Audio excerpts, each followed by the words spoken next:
I'm Professor Charles Crucer, and I'd like to discuss today the brain-in-the-loop or BITL paradigm that we've developed for doing EEG-based brain analysis. Within this paradigm, the real-time EEG signal is processed and analyzed, and the results of this analysis are used to adapt the stimulus presented to the subject. Using this approach, we can more fully characterize dynamic, time-varying brain responses while at the same time supporting computer adaptive testing. That's where the stimulus presented to the subject is altered based on the brain response.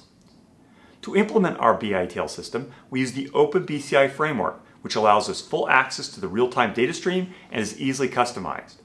This helmet represents one configuration of the OpenBCI hardware. It contains the 16-channel DAISY plus Cyton boards along with the Wi-Fi shield. On the screen, we see the main interface window of the OpenBCIgui. Each subwindow contains a widget, and the placement and number of widgets can be changed on the fly in the GUI.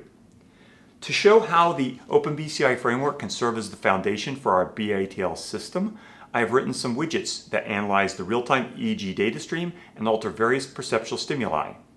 In this first example, my widget alters the depth of focus of a light field image based on changes in my alpha rhythm.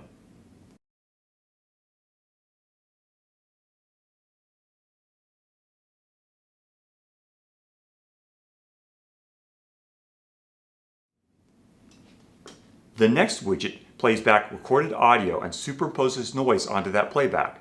The loudness of this noise is determined by the power of the algorithm. We're going to start the playback.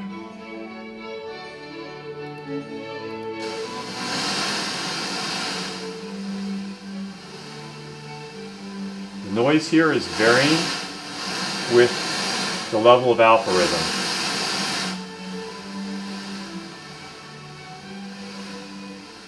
The next widget that I'd like to demonstrate I call Brain Song.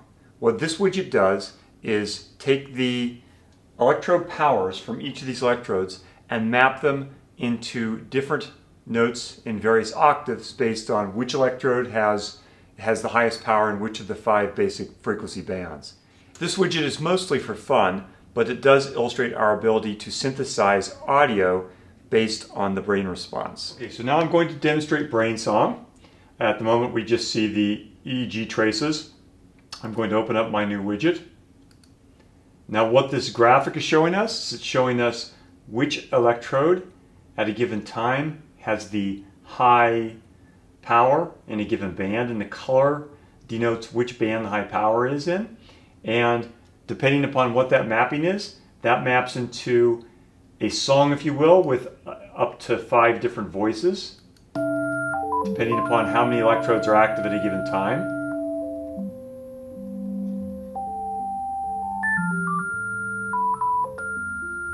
I can reduce the number of voices.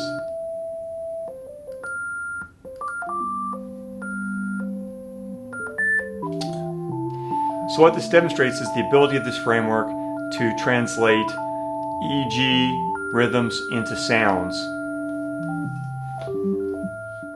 What I'm proposing is to work closely with researchers within the Army lab system to validate the brain-in-the-loop approach on an application of interest to them. For example, recent research done by myself and my students related to interfacing the real-time data stream produced by OpenBCI to other devices could be useful in the context of a virtual reality simulator where the EEG data stream being collected by our system was being transmitted to a virtual reality environment controller and being used to alter the reality perceived by the soldier within the environment.